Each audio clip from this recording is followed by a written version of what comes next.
You'll never guess where I am right now. The acoustics are quite special.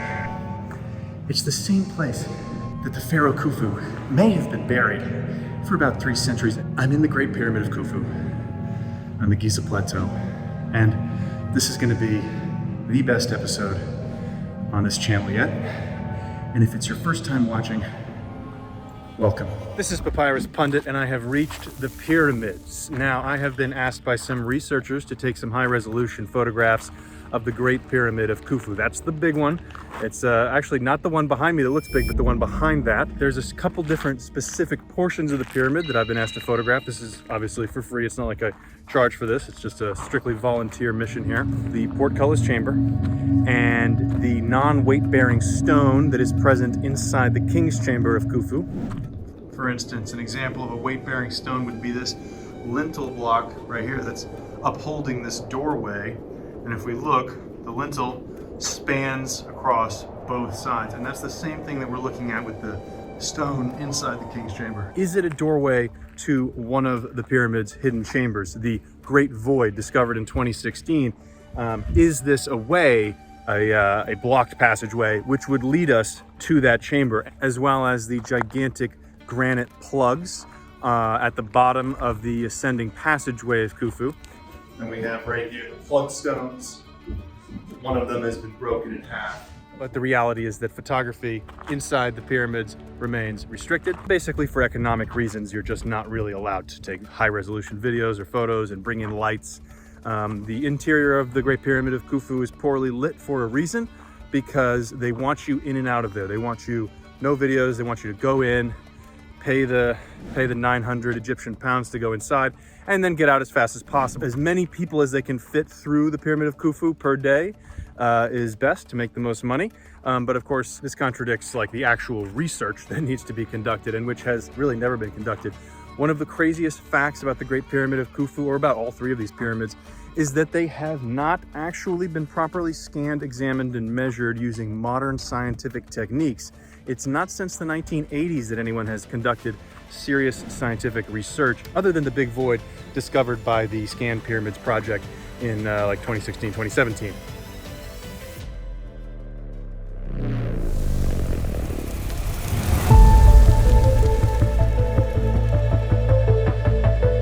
Status update, I have reached the pyramids, and we're gonna go check them out right now. All right, I'm already lost. This right here behind me is the physical barrier that separates Cairo from the Pyramid Giza complex. We are gonna go take a look inside the Pyramid of Khufu, but first I just want to show you this decrepit neighborhood that was ripped down by the government as part of their policy of renewal. It got completely leveled. It's right next to the pyramids, but it used to ruin the pyramid's view for a long time, and now these hovels have all been reduced by the government to make way for the new Cairo. So eventually, all of this is going to be torn down once we get past the Egyptian elections. Once it becomes politically possible to start ripping more buildings down and building up like a mall or hotel. Please consider subscribing to this channel. Your support is what gets these videos made. The pyramids of Giza have been used as tourist attractions, abused every single day by newcomers, and especially in the last 500 years, they have been absolutely ransacked. Everything from detonating dynamite inside the Pyramid of Khufu to stripping away and destroying archaeological evidence, which would make it much easier to date the pyramids in the first place. Although it is my first time at the pyramid, I, like anybody else who's visiting here who has read about the pyramids, am going to immediately make a beeline for the north side of the pyramid for the entrance called Al-Mamun's Hole, even though it was not dug by Al-Mamun, but he gets the credit. And we're gonna make a beeline right for that immediately so we can get in there alone. We're going inside the Great Pyramid of Khufu. Here we go. Okay, Passa.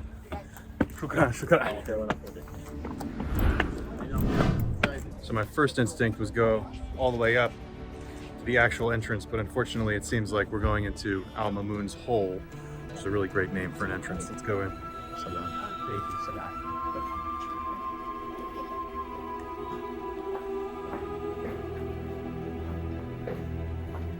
Oh, it's hot.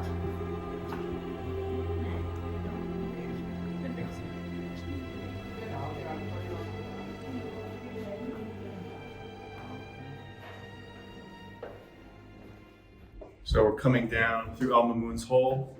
I can't believe how small it is. In photographs, it always looked so large. And we have right here the plug stones.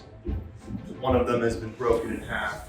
And we can see down there the descending passageway below, which we should be using to enter, but we are not. Sending tourists down into the subterranean chambers of the pyramid takes too much time. The only thing that people entering the pyramid really care about is being inside the Grand Gallery and the King's Chamber. Most people simply pass through the Portcullis chamber, Al-Mamun's hole, without really observing the history about it. And there's no plaques of information while you're inside here. It's just a self-guided tour with very little instruction.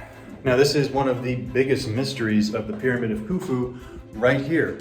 Somebody came through the descending passageway, chopped their way up through the stone up until they reached where I'm standing right now. And then they chopped even further through one of these plug stones. They cut this plug stone in half, and then they broke their way into the ascending passageway, which then leads to the Grand Gallery and then to the King's Chamber, etc.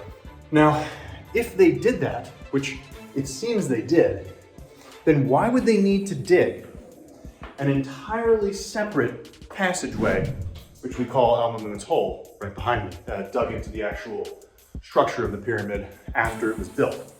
The main theory is that there are grave goods, gigantic hunks of gold inside the King's Chamber. And those gigantic pieces could not be successfully removed through the descending passageway. They needed to cut their way out of here and then dig a separate passageway to remove those gigantic golden grave goods.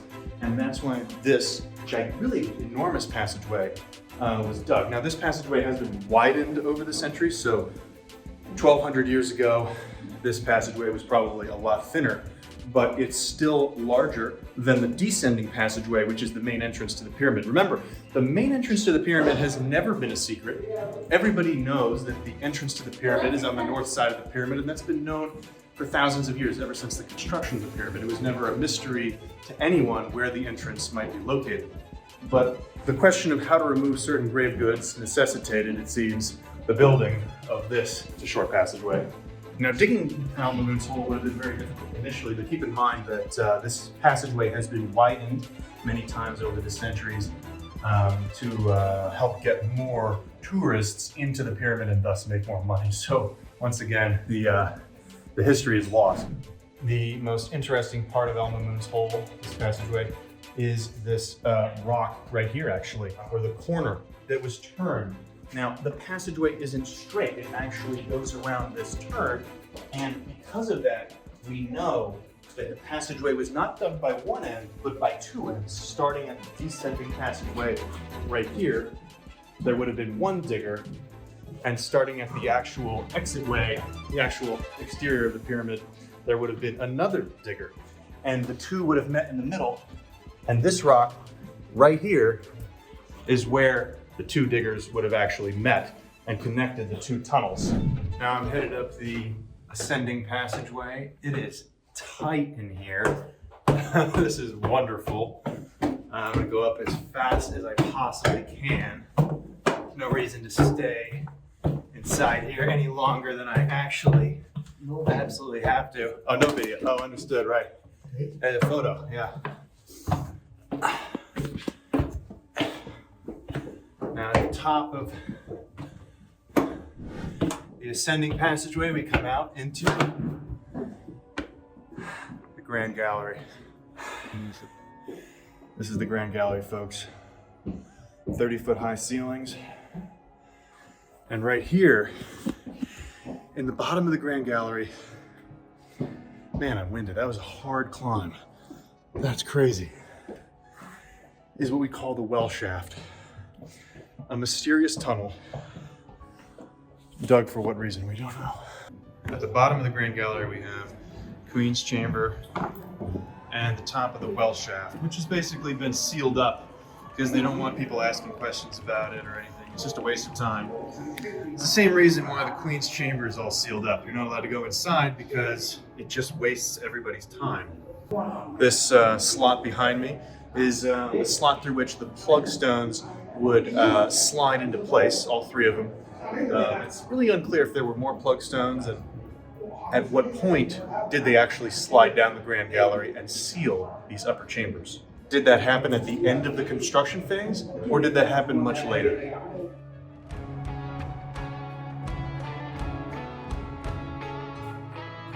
Now in the Grand Gallery, in that upper portion back there, supposedly is some water staining, which I've been told by the researchers is evidence of a larger internal structure. USA. USA. Now, behind me right here is what's usually called the step.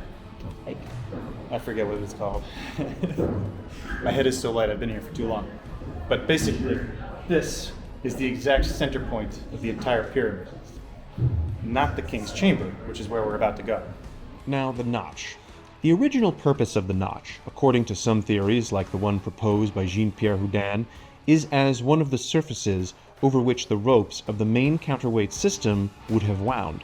The evidence that could help prove or disprove this claim is unfortunately sealed under several inches of a hard cement-like substance that the Egyptian government has settled on top of the original stone notch. The conventional Egyptological theory about why this notch exists dates way back to the beginning of Egyptology and states that the passage of travelers stepping on the notch is what caused the indentation in the first place.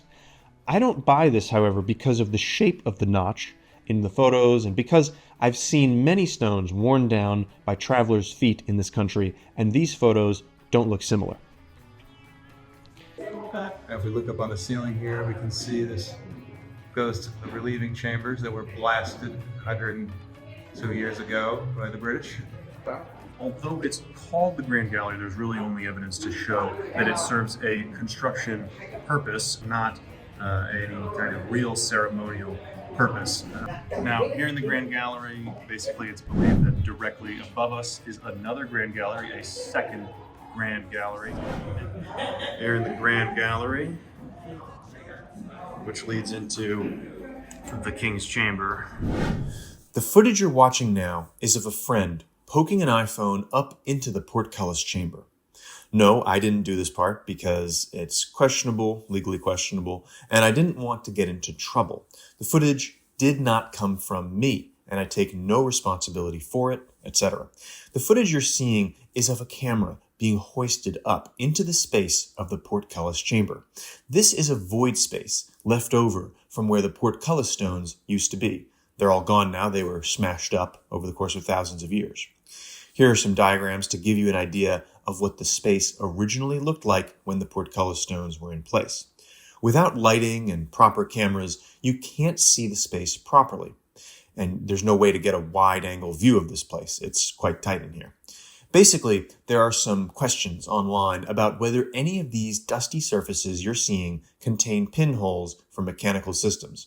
Also, this water bottle that is being touched by the photographer is the subject of much controversy online and has been there for many years. Many online were speculating that there was something underneath this water bottle, like a small round hole in which some sort of device, such as a rope or a copper pin, could have been inserted in ancient times.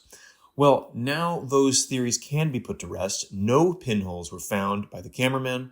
My understanding is that no one has surveyed this part of the pyramid properly using modern techniques.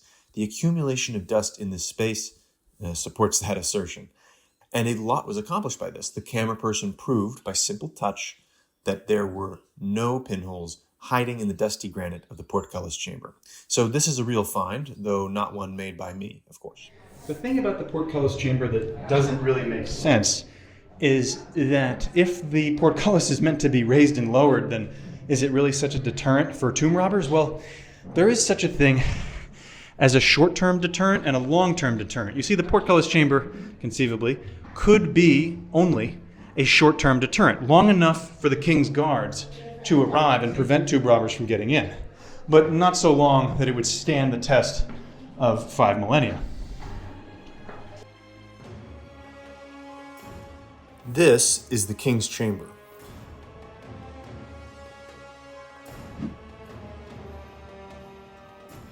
This is the supposed second entrance, a blocked passageway, supposedly undiscovered for many thousands of years. Let's see. It's been chiseled in antiquity. You can see the chisel marks are just 1, 2, 3, 4, 5. Now, I have been in touch with some researchers who say that some of these markings are chisel marks, but there is still a lot of uncertainty over just how old they are. Theoretically, these chisel marks, if they aren't modern, could date back to the original tomb robbers who looted the Pyramid of Khufu some 3,400 years ago. I do find it more likely that these markings are recent, say within the last 1,200 years, just based off my reading of the history and off looking at chisel marks on many stones all over the country. Again, I'm not an expert, so I don't want to make a definitive statement about it. Now, I'm inside of the coffin of Khufu, which is just large enough for a normal man. There's a lot of debate about whether or not this is a normal coffin or if it's something else, but I'm gonna save that for later. There is some evidence that it is a coffin. Obviously, the dimensions, its placement in the room, and these pinholes right here. 1 and 2. These pinholes indicate that there was a coffin lid that was slid into place, and with copper pins, it could not be unstuck mechanically. I'm not a mechanical engineer, but basically you slide the coffin on, the pins drop into the pinholes, and the coffin lid cannot be unsealed. The lack of oxygen in this space is perhaps the best explanation for why the space hasn't been probed even more than it already has. There's damage to nearly every stone and every wall, but the sarcophagus is surprisingly intact. It's hard to work in a low oxygen environment, especially before the invention of battery-powered flashlights. Without proper lighting, the space is much more difficult to work in. Treasure hunters have long entered the King's Chamber and tapped around looking for a new avenue of discovery. They did this by the light of oil lamps and without power tools. If you can only tap for a few minutes before you get a headache, then you gotta get out of there. Now, because the acoustics inside this chamber are so special, many people claim to experience things in this room. I personally only experience stress because whenever I'm here to make videos and not to meditate. But people who do meditate in here report feeling different things. I won't get into it, but of course,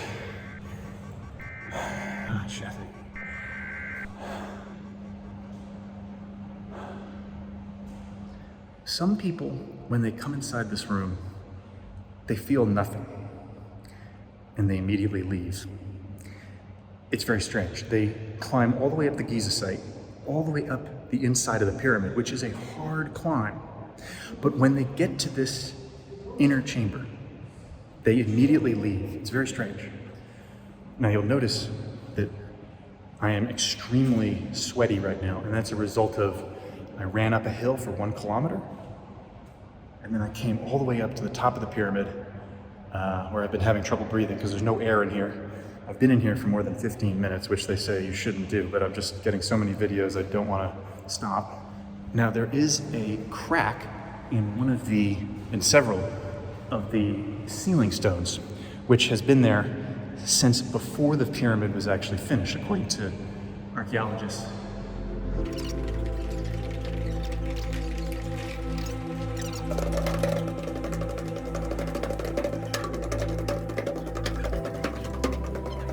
So basically the rules about the pyramid have become so strict over the last 7 to 10 years. You can no longer climb up to the entrance of the pyramid. It's right there if you look at that hole behind me. But they don't let you up there anymore. I've tried to get up there. I don't want to break the rules. It's a huge fine. So it's really, if you want to blame anybody, you can blame America, because Americans love lawsuits so much. that the lawsuit culture has reached Egypt and you can no longer just climb up the pyramid, which is a real tragedy because it's kind of the part of the European experience. But then again, you're doing damage to the pyramid when you climb it. So every single tourist who stays an extra minute in the pyramid is exhaling vapor, which is heating up the inside and taking away the oxygen. And I just climbed up that thing. I'm pretty in shape and I'm totally winded, and that's completely normal. But multiply that by all these infirm tourists that are out of shape, and you end up with quite a problem. Up here we see the chevrons sealed off, not allowed to go up there anymore, but there you have it, the original entrance to the pyramid. Probably about 500 years of tourists making a special visit out of visiting the pyramids, really since the Renaissance, but actually probably the last 2,000 years there's been consistent tourism on some level from Europe to Egypt, and this is the most visited spot. Now, the hordes of tourists with selfie sticks make it very difficult to enjoy the site, and that is why I do recommend that you get here before the crowds, as early as possible. I got here at 7 and I was talking with people just to get in, skip the line, and get into the King's Chamber unmolested. I never believed that these lines would be so easily visible, but the zigzagging internal ramp structure lines that Jean-Pierre Houdin always talks about are visible on the screen if you look closely. Now, exiting Khufu, you can see the construction lines on the side of the pyramid. The internal ramp structure lines. It's kind of crazy how you could study the pyramid and not notice that for really thousands of years. It just went unnoticed, but it's totally visible if you look closely.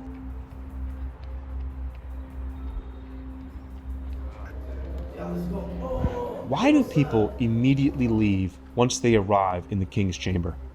Do they lack imagination? Are they uncomfortable? Are they just low on oxygen and getting a headache? No one enters a church or cathedral or mosque or Jewish temple and behaves like tourists do inside the Great Pyramid of Khufu. This is a holy space, but for some reason, people feel the need to yell and shout and poke around and take bad selfies every chance they get.